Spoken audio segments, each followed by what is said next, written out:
I know. I'll always remember when Zakk came to camp his first time. He was there before every camper. You already got the PA going? Yeah, we'll do it without the PA until we got the PA going. Anyway, the first guy to show up to camp that morning was you, Zakk. And the last guy to leave that night was Zakk. So I think that Zakk really, he gets this better than anybody. And just seen so many of the campers that you jammed with for so many years now have gone so far. They've made records. You've just been such an inspiration. So these bunch of campers are really amazing to be here. This is hard stuff. So many have gone on to do other things. They've gone to other things. Several were in prison for life.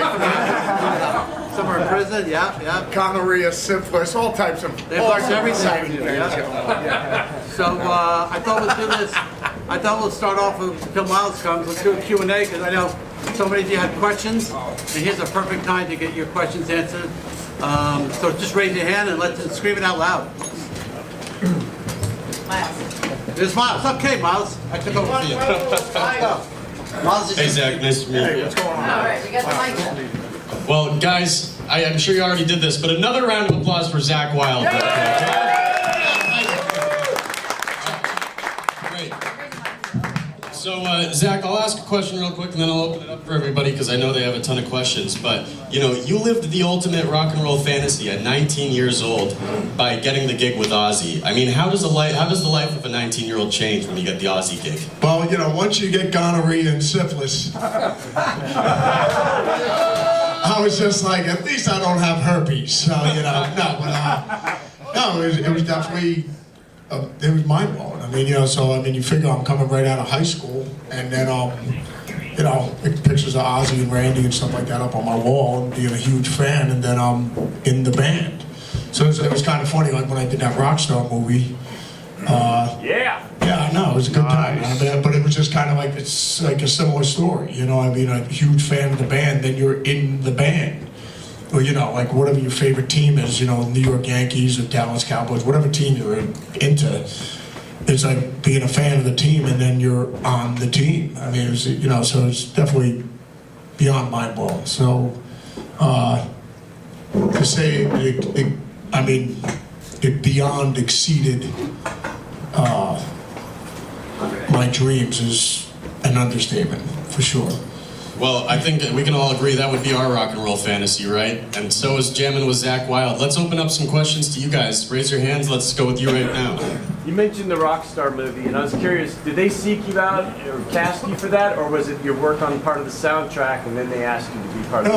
No, so people came down, we were working on the Stronger Than Death record, the Black Label album, and they'd come down to the studio and, you know, introduce themselves to me and everything like that, and they were like, Zakk, you know, we're doing this movie, Mark Wahlberg and Jennifer Aniston, and we wondered if you want to be in it. And, you know, I was like, well, what is it you need me to do? And, you know, I was just like, if you think I'm layering my hair again and I'm going with the opera, I got a life after this. So I've already lived through it the first time, and I was just like, they were like, no. They were like, you know, we just want you to play a guy who, you know, he's in the band, shoots guns, drinks beer, and we wondered if you could do that. I go, that's quite the stretch. I was just, but I was basically like, you're going to pay me for this? I was like, yeah, no problem. But it was a great time. I mean, everybody on the, like I said before, Mark and Jennifer, and, you know, everybody that was involved in the movie were all super cool people, and it was just a great time. Just keep on raising your hands once you have questions. And then, you know, obviously working on the soundtrack and everything like that. So, you know, because all the material was already done ahead of time. So it was just like, Zakk, you know, we just want you to do your fiddly diddly and do your thing on top of it. So I was like, yeah, no problem. So, you know, it's just like, for me, it was just like playing a bunch of cover songs. So, which is always a good time. You're playing. I saw Scott's hand over here. Yeah, Zakk, thanks for coming back. Hey, good to see you again, my brother. Yeah, man, and No doubt. thanks for doing the Pantera thing so we could all see that music come to life. Thank you. Yeah, it's a great time. It's a beautiful thing. I mean, so, you know, for all the, I mean, it really is pretty mind-blowing. I mean, just, because Phil always asked the crowd, like, pretty much every night. It's just like, how many people saw Pantera back in the 90s? Exactly. And then, like, you know, you have everybody raise their hand, and then it's just like, Phil's like, how many people this is the first time seeing, you know, Pantera? and it really is pretty amazing. Yeah. You know, I mean, I'm just saying, so it's a beautiful thing in regard that all those kids that didn't get to see the magic that the four of them created. You know, and then everybody that saw it back in the day, it's a nice trip down memory lane. You know, so, and you know, just honoring Dime and Vinnie, and obviously, you know, Philip and Rex, and everything, you know, what the four of them created. It's just, to me, it's a beautiful thing. You know, and get to honor the guys every night. So it's just, like when we do the Experience Hendrix thing, it's always a beautiful thing because we're all up there honoring Jimmy's greatness. And every night when when I'm playing with Ozzy and we play all the Randy stuff, you know, you're honoring St. Rhodes. So, no, to me, it's a beautiful thing. I'm honored to do it. So a question about that is, now that you've been playing the Dime stuff for quite a while now, do you think it'll affect the next Black Label album much, or does you feel like your playing kind of shifts as you start to get so deep into another player, you know, or not really, you know? Probably not really, because I've been listening to a lot of Taylor Swift lately. So I'm thinking it's going to be more leaning. I'm more of a Swiftie right now, so yeah. And, I'm a Chiefs fan now as well, so I no longer root for the Giants. I am a Chiefs fan. So, yeah, that's pretty much where I'm at right now. I saw we had a question over here. I'm a huge Randy Castillo fan. Can you tell me how y'all met and how y'all hung out together, stuff like that? Well, I mean, you know, so I mean, for everybody here, you know, is obviously, you know, Randy Castillo, St. Rando, but no, Randy, when I auditioned for the band, you know what I mean? So that's when I first met. It was Randy and Phil who auditioned me, so with Ozzy. So, and you know, obviously when I joined the band, I mean, Ozzy and Phil, all great guys. So just hanging out with the fellas all the time. So, yeah, but Randy was a sweetheart, and just, you know, on the drums, forget about it. He was an animal. So, I mean, Randy was amazing. But like you said, he was a sweetheart, just a beautiful guy, and just awesome. Definitely miss him, for sure, man. I mean, everybody that knew him, everybody loved him. Question right here. Yeah, speaking of making a shift, some of my favorite stuff that you've done is the Book of Shadows stuff. Oh, the mellow stuff. Yeah, I mean, I love it. It's so good. Is there any chance you go back to any of that? Yeah, well, I mean, obviously we're working on new Black Label stuff, you know, in between, taking breaks in between, doing when we're taking Pantera breaks in between. But, yeah, I always love the mellow stuff. You know, like I've always said, as much as I love when Zeppelin's doing Black Dog, I love it when they do Going to California and the mellow stuff. So, yeah, for sure. The mellow stuff will always be around. Yep. Who's your biggest influence coming up? Or influences? I mean, obviously, I think for everybody, it starts with your bands. You know, I mean, for me, it was obviously being younger. I mean, first time I heard Elton John, huge Elton John fan, still am, but, you know, so Elton, and then, obviously, like top 40 radio when you were a kid and everything like that. And then our next door neighbors, the Smiths, is my buddy Scott. All his older brothers were the ones that turned us on to Sabbath, Zeppelin, you know, Allman Brothers, Skinner, Bad Company, the Eagles. You know, so I mean, basically everything we listen to now is classic rock. So, but yeah, I think I always say with pretty much everybody. I think, you know, whatever music it is you listened to when you were growing up, you're just on that music will be with you pretty much the rest of your life. Like my father was a huge Sinatra guy, so like why he's not going to be an Elvis guy or a Stones or a Beatles guy. He grew up on Frank Sinatra, so you know he's just going to roll with that the rest of his days. So I think it's the same thing with everybody. You know, it's music that you pretty much had all these just amazing memories attached to. I think for all of us, but yeah, pretty much. Basically, classic rock is what I grew up, and I still listen to this day. So your favorite Elton John album? Well, any of them. I mean, you know, but I mean, I remember growing up though. I remember saw him on the Sonny and Cher show playing "Lucy in the Sky with Diamonds," and I remember thinking that's an Elton John song. You know, what I mean, I remember my buddy, you know, Scotty, his older brothers. I was like, yeah, I just saw this Elton John the other night. He was playing his song. Lucy in the Sky with Diamonds. He's like, dumbass, that's a Beatles song, right? And then it would always end up being that way. Then we'd go see like a James Bond movie. Our first Bond was like Moonraker. And we were like, oh man, we just saw James Bond. It was great. We saw Moonraker. And he goes, Sean Connery's James Bond. You know what I mean? So it's not Roger Moore, you know what I mean? So it's just like, yeah, it was pretty funny. But it would always be that, and then they'd take me out back and beat me profusely, you know, and just tell me I'm an idiot. But now my wife just does that to me now. So, anyways, go ahead, brother. I was wondering, when you went for that Ozzy audition, you're only 19.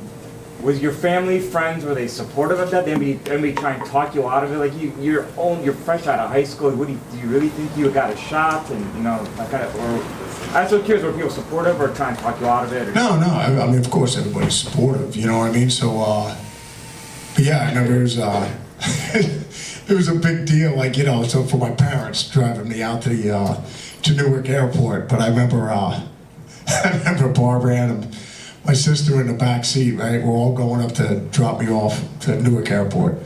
Get me there, and Barb was telling me on the way back, I guess, my father got lost, didn't know, you know, they're trying to come back. My father's like not worried about directions, and my mother's getting more and more pissed off and up in the front seat, right? You know, your typical parent stuff.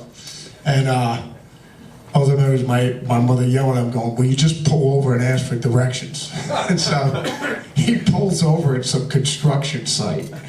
And they got like jackhammers going on and everything. And this guy's trying to tell my dad, Barb was telling me, like, he's pointing, like going, you gotta go around back. And then my dad's going, okay, you gotta turn back, and then you go around. And it goes, yeah, and then you go around, you know, roundabout, and then you turn around. He goes, oh, okay, thanks a lot. He gets back in the car. My mother goes, because my dad had a hearing aid, he was a World War II vet, the whole 9 yards. My mother's in the car going, he doesn't hear a damn thing this guy's saying. And then my father gets in the car, and my mother goes, did you hear anything he said? He goes, no, I didn't get anything, so I don't know what about it. He just took another 8 hours trying to drive home, but and just like arguing the whole way. But Barb said it was like, they were doing everything they could not to laugh in the back seat and make it worse. But yeah, that was the trauma of them dropping me off to go, you know, audition for Ozzy. But yeah, it was actually pretty cool. I mean, came out here, met the guys, and then you know, it was my first time I'd ever been. Well, yeah, I've been out of New Jersey. I think we went to Disneyland years ago when we were kids, but like first time basically out of New Jersey and New York area, but yeah, it was great, man. I'd say, speaking of Barbara, you guys have been together since high school. What's the secret? Or should I ask her? Is she here? I mean, some people say it's kind of extreme, but I really don't think it is. I mean, for me, what works for us is I just chain her up and keep her in the basement at all times and keep her heavily sedated so she has no idea what's going on. And, you know, but seems to be working so far. I mean, we've been together for, you know, 63 years now. So, I mean, but, no, I think with, as far as marriage goes and just, or being with anybody, I mean, you have to like your situation. Yeah, because I remember, like, whenever I read, like, these things and somebody was talking about, like, one of the guitars or whatever, you know, on a post, and they're like, hey, Zakk, man, I'd really like to get that guitar, but, you know, my wife won't let me. I'm like,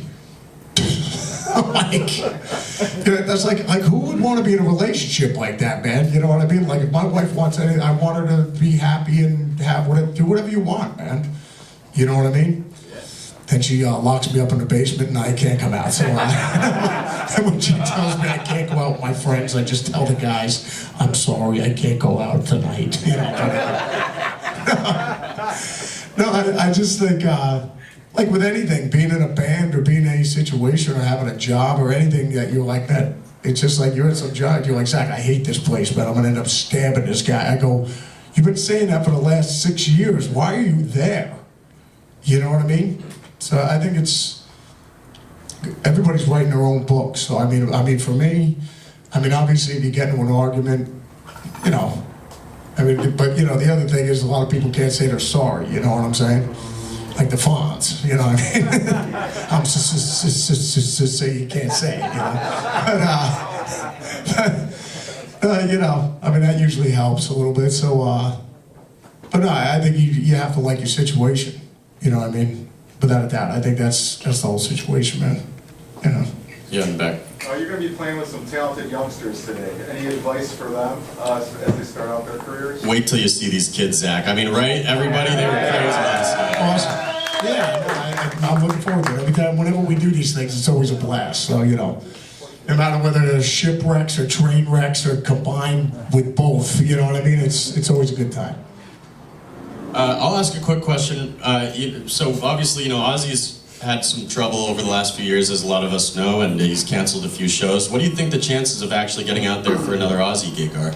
Well, no, I just saw Oz a couple days ago. So, no, he's still doing all his treatments and, you know, his therapy and working out and everything like that. I mean, that's all you can do. You know what I mean? I mean, he's like he's not paralyzed. You know what I mean? And what really banged him up was that, you know, when he was on ATV years ago when he had that accident. Then obviously when he messed himself up again. I mean, because it's such a bummer because the tour, when we were doing the tour, it was great. He was singing great every night. We were having a blast. And then we did a New Year's Eve show going into 2019 at the Forum, the Ozfest. And we did Zach Sabbath out in the parking lot earlier in the day. And then me and Blasco, we were up on stage with the boss later that night, you know, doing an Ozzy show. And it was great. So, I mean, it was just, and like you said, Oz was singing great, the tour was going great, and it's always a good time with the crew and everything like that. So, and then, you know, he messed himself up not too long after that. But, yeah, so, you know, like I always tell him, I mean, he's just bummed because he loves playing. So it's not, you know, it's not about the money or anything like that. It's just, you know, it's what he does and what he loves, you know, because like everybody will say, oh, Oz, well, you know, what's the big deal? Just say, you know, retire or what? He's like, yeah, but like Keith Richards once said, they were like, when are you going to retire? He goes, retire from what? Having a good time?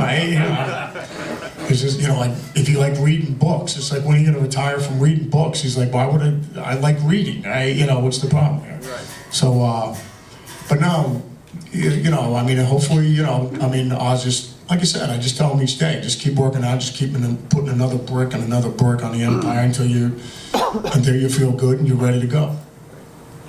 You know, because it's the singing isn't a problem. It's just, you know, it's the rest of his neck and, you know, him walking and being able to just stand up there on stage to be able to do an hour and a half. And he doesn't want to do it from a chair, right? That's what I've heard. Yeah, he wants to stand up and everything like that. But I mean, to me, I mean, I don't think it would be a big deal. Just make the chair part of the show. Yeah. The chair would be like a Rammstein show in itself. You know, have flames shooting out of it. You know, the whole thing, you know, flying over the audience and everything like that. So, but yeah, so we'll see. I mean, hopefully, to me, you know, hopefully we'll be back out there doing it again. You know. Right. Do we got more questions out here? Yeah. One of the funniest parts for me in the Osbourne show was whenever Ozzy fell back in his chair. How many, like, was that an often thing, or?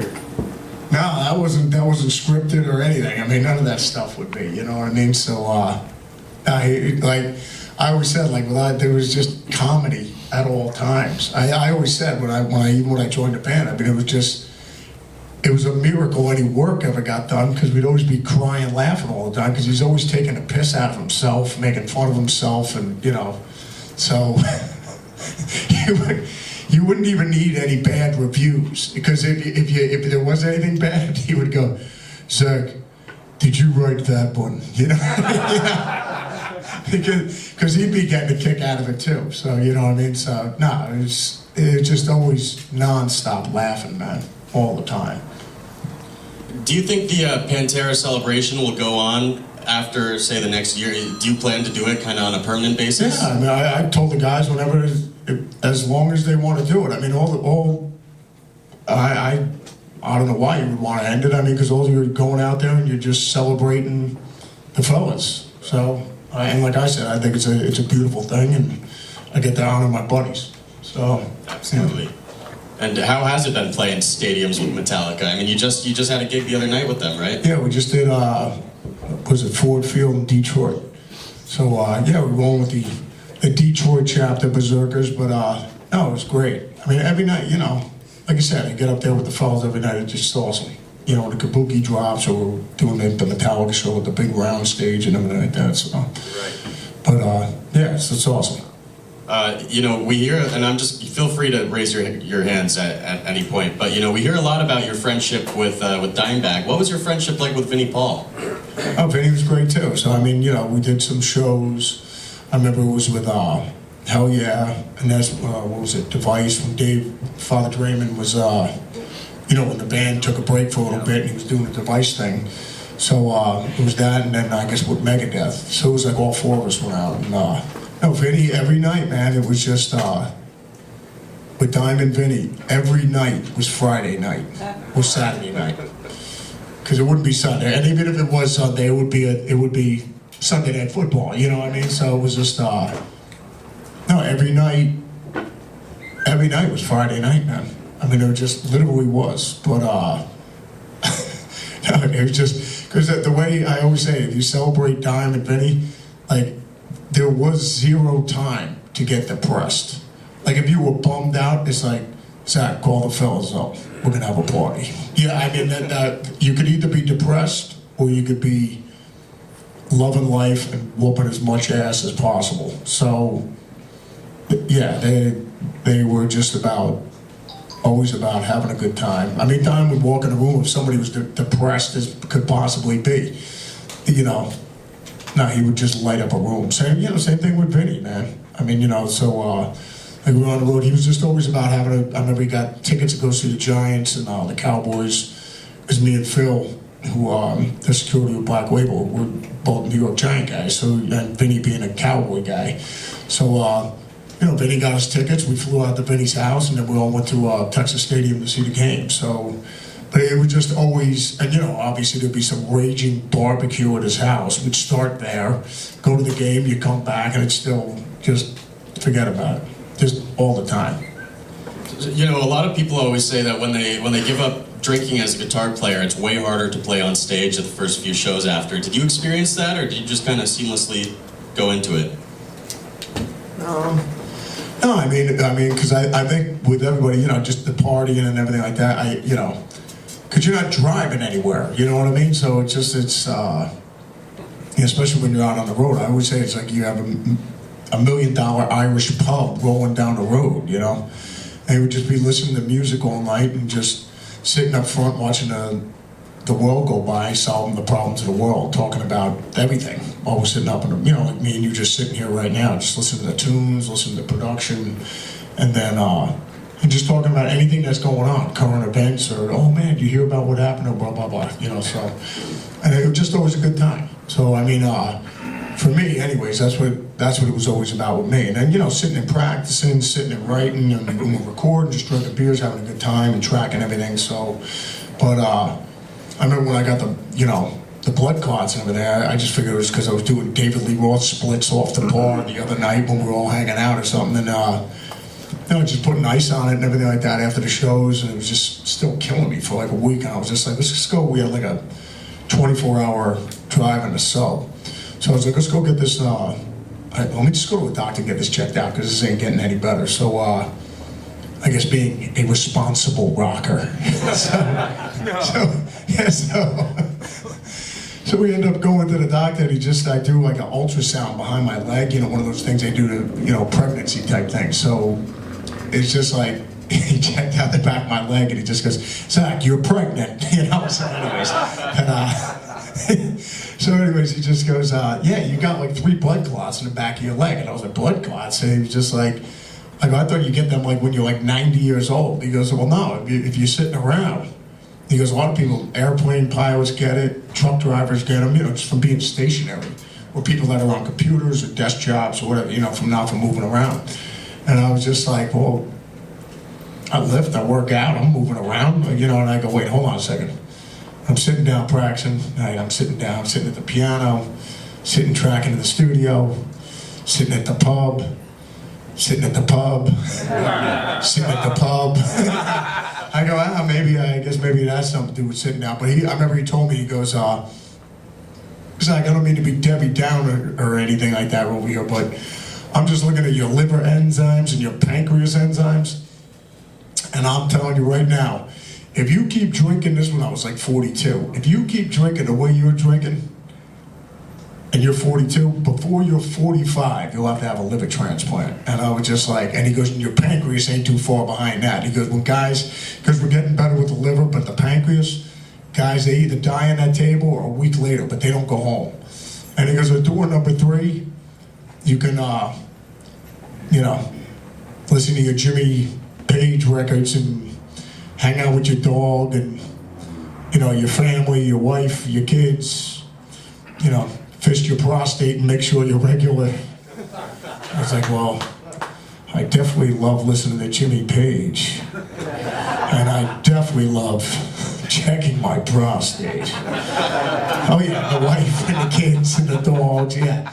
No, I was just like, yeah, I think I'll take door number 3. So, yeah, that was it. I was just like, all right, I guess I'm done. So, yeah, I mean, I don't know. I think for me, I mean, I like you said, the first show I did, we weren't having a couple sarsaparillas before we went up on stage. Yeah, it was definitely kind of, I was like, this is pretty lame. You know what I mean? But, yeah, it just felt kind of weird. It was just like, but as soon as you get going, it was just, yeah, it's no big deal. You know what I mean? I just think, yeah, but I never go, well, man, I could use another cocktail right about now. I remember Ozzy was just like, you've never slipped up or never had another. I go, no.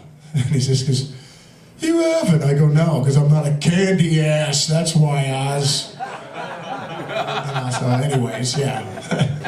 No, but he's just shocked because he's just like, it's like Misery Loves Company. He wants to hear that I'm getting hammered again or something, I go, no, it's over, bro.